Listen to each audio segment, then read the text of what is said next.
जादुई टीवी। सुनो, तुम्हारे बाबूजी तो कब के गुजर गए। अब उनका जो सामान है वो पड़े पड़े कबाड़ा हो रहा है। बेच ही दो, कुछ पैसे आ जाएंगी। बात तो सही है। अगले संडे फुर्सत में यही करेंगे। अगले संडे रोहित सारा सामान कबाड़ी को घर बुला के दे देता है। तभी उसकी नजर बाबूजी की पुरानी टीवी पर जाती है, जो इतने सालों तक कूड़े में पड़ी थी, फिर भी चमचमा रही थी। टीवी तो देखो, जैसे एकदम नई हो। हाँ, बाबूजी को टीवी देखना बहुत पसंद था। उनका सपना था कि वो टीवी पे आए। एक बार मौका भी था जब वो अपने गांव के गाने सुनाने किसी चैनल पर जाने वाले थे, पर मैं और मेरा भाई लड़ पड़े और बाबूजी को घर पर ही रुकना पड़ा। चला के देखें क्या? हाँ हाँ, क्यों नहीं, देख लेते हैं। पर शायद ही चले। बाबूजी ने उस लड़ाई के दिन के बाद टीवी देखना ही छोड़ दिया था। टीवी चालू करने के लिए उसमें केबल वायर लगा दिया जाता है। एक न्यूज चैनल चालू हो जाती है। स्वर्ग की सीढ़ी के रास्ते हैं तीन, तीनों के तीन रास्ते हैं संगीन। पहला रास्ता है सांप की बीन, दूसरा रास्ता घर में बिछा कालीन, तीसरा रास्ता कलकत्ता से चीन। ये क्या बकवास खबर है, कुछ अच्छा लगा दो। अरे आप बोलो तो सही, कोई अच्छी खबर सुना देता हूं। मेरा तो काम ही खबर देना है। अरे बाप रे, टीवी बात कर रही है। हाँ, ये न्यूज वाला मुझसे। हाँ हाँ, आपसे ही तो बात करूंगा ना, आपके घर में हूं तो। अरे, ये सपना है क्या? तुम हमसे बात नहीं कर सकते? अरे सपना नहीं भाई साहब, ये टीवी जादुई टीवी है। बोलो, क्या खबर सुननी है, वरना ब्रेक लेने का टाइम आ जाएगा। सुप्रिया घबरा के टीवी बंद कर देती है। वो क्या था?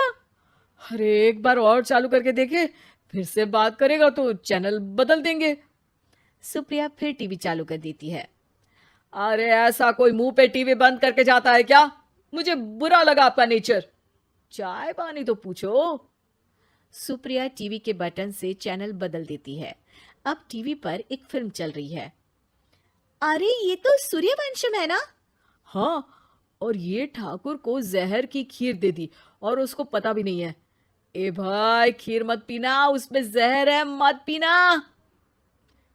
ठीक है महाशय, जैसा आप कहें। हाँ। अरे, आपकी बात मान ली, पूरी पिक्चर ही अब तो बदल जाएगी। मतलब ये सच में जादुई टीवी है? तभी वहां कबाड़ी आ जाता है।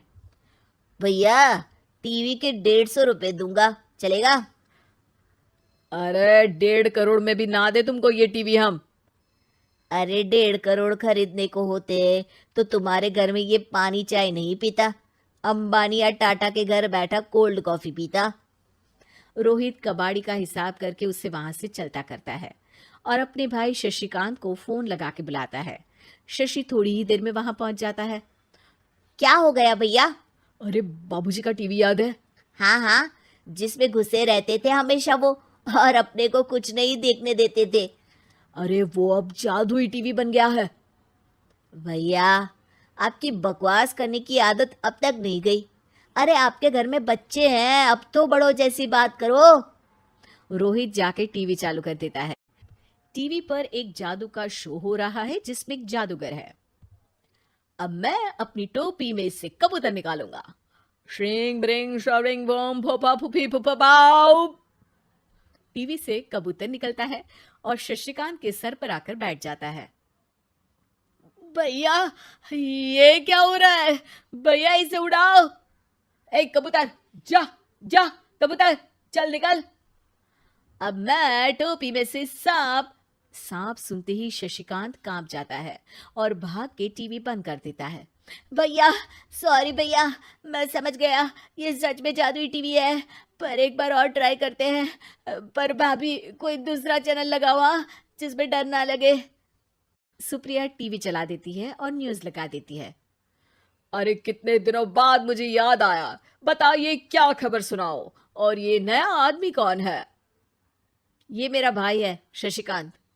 ओह यस, वही है ना जिससे तुम लड़ लिए थे किसी बात पे, और तुम्हारे बुढ़ाओ पिताजी गुस्सा हो गए थे और टीवी को संन्यास दे दिया था। हैं? तुम तुमको कैसे पता ये सब?